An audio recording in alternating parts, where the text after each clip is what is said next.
होली के पहले अगले चैप्टर का टाइटल।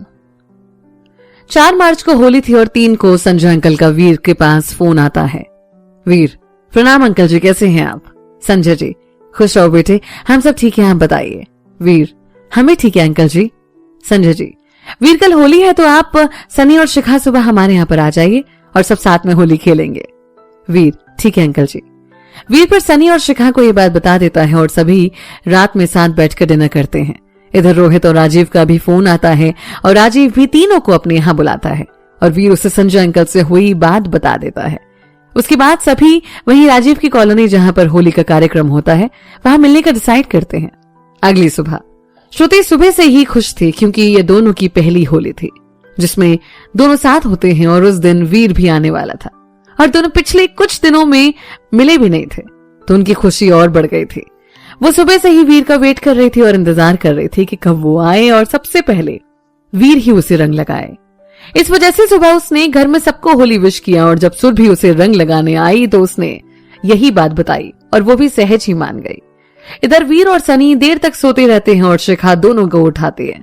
दोनों उठकर चाय पीते हैं और कुछ देर में फ्रेश होकर तीनों व्हाइट कुर्ते और जीन्स में श्रुति के घर के लिए निकल पड़ते हैं। इसी बीच संजय जी का फोन आता है और वीर उन्हें कुछ देर में आने को कहता है। तीनों श्रुति के घर पहुंचते हैं और सबसे पहले संजय जी और अंजना जी के पांव छूते हैं और दोनों से बैठकर कुछ देर बात करते हैं और चाय पीते हैं। उसके बाद संजय जी और अंजना जी सभी को टीका लगाते हैं और गले लगाकर होली विश करते हैं। वीर फिर श्रुति के कमरे में जाता है। श्रुति, कभी वक्त पर नहीं आ सकते ना, हमेशा देर कर देते हो वीर। मुस्कुराकर उसकी तरफ बढ़ता है और उसके पूरे चेहरे पर गुलाल लगा देता है। फिर श्रुति उसके गले लग जाती है और होली विश करती है और अपना चेहरा वीर के चेहरे से रगड़ देती है और फिर उसके चेहरे पर गुलाल लगाती है। उसके बाद सनी और शिखा भी आते हैं और सभी एक दूसरे को गुलाल लगाकर होली विश करते हैं और बाहर आते हैं जहां पर रोहित और बाकी सब इनका इंतजार कर रहे थे।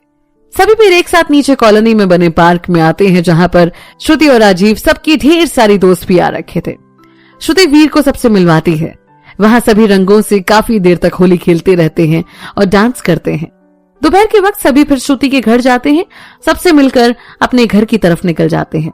घर पहुंचकर फ्रेश होते हैं। होली की थकान की वजह से सब सो जाते हैं।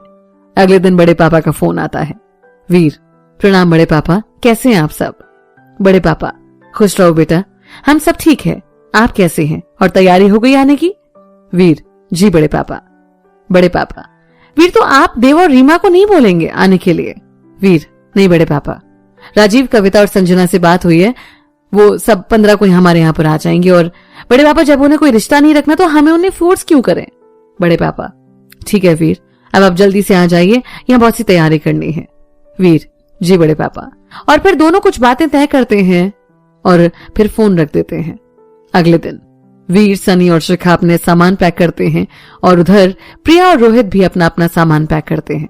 शाम की सबकी ट्रेन थी गांव की और पूरा दिन इनका इसी एक्साइटमेंट में निकल जाता है। शाम के वक्त सभी साथ में ट्रेन में होते हैं और निकल पड़ते हैं अपने गांव, अपने लोगों के पास वापस। इनका पूरा वक्त बातों में, हंसी मजाक में और ताश खेलते हुए बीत जाता है। किसी को भी वक्त का पता ही नहीं चलता। अगली सुबह जब सभी पटना पहुंचते हैं तो उनकी गाड़ी पहले ही स्टेशन पर लगी होती है जो वीर ने मंगवाया था। वहां सभी पहले चाय पीते हैं और फिर निकल पड़ते हैं अपने गांव के लिए। दोपहर के वक्त सभी अपने घर पहुंचते हैं। वीर सबसे पहले दौड़ के प्रीति चाची के पास जाता है और अपने छोटे भाई और राम और प्रीति के बेटे को गोद में लेता है। वीर, चाची कितना प्यारा है, और दक्ष भी अपने हाथ पैर फेंकने लगता है और उसके गोद में ही सुसु कर देता है। साक्षी, लो भैया, आपके प्यारे भाई ने आते ही आपका स्वागत बढ़िया कर दिया।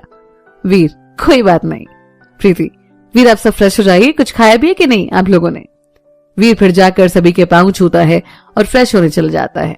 उसके बाद पूरा दिन इनका बातों में निकल जाता है और वीर तो बस पूरे टाइम दक्ष को अपनी गोद में ही रखता है। पीहू, मामू आप मुझे भूल गए। वीर, अरे ऐसे कैसे, हम अपनी पीहू, अपनी छोटी सी गुड़िया को भूल सकते हैं क्या? पीहू, नहीं बिल्कुल नहीं मामू, और वो भी उसके साथ ही दक्ष के साथ खेलती रहती है। वीर रात के वक्त बड़े पापा के साथ बैठकर सारी गिफ्ट्स की लिस्ट और बाकी सारी प्लानिंग करता है और अगले दिन से सारे काम करने की सोचते हैं। अगली सुबह उठने के बाद वीर फ्रेश होता है और सबसे पहले एक कार्ड भगवान के आगे रखता है और फिर सनी और रोहित के साथ कार्ड बांटने निकल पड़ता है। अगले 5 दिन तक तीनों मिलकर कार्ड बांटने का काम निपटाते हैं और जितने भी लोगों से वीर ने शादी में काम करने के लिए बात की थी उनको एडवांस पेमेंट दे आता है। तीनों का फिक्स था रात के वक्त वो कहीं न कहीं बैठकर घंटों बातों में लगे रहते। सनी के लिए तो वैसे ही ये नया एक्सपीरियंस था और वीर और रोहित भी काफी वक्त के बाद साथ थे तो वो भी हर पल को खुलकर जी रहे थे। श्रुति की फैमिली को जिस दिन आना था उस दिन शाम के वक्त वीर, बड़े पापा आज श्रुति और उसकी फैमिली आ रही है तो मैं और रोहित पटना जा रहे हैं और कल शाम तक वापस आ जाएंगे। बड़े पापा, हाँ, और वहां फार्म हाउस पर ना सब काम और सारी बातें संजय जी को समझा देना, उन्हें कोई दिक्कत नहीं होनी चाहिए। वीर, जी बड़े पापा।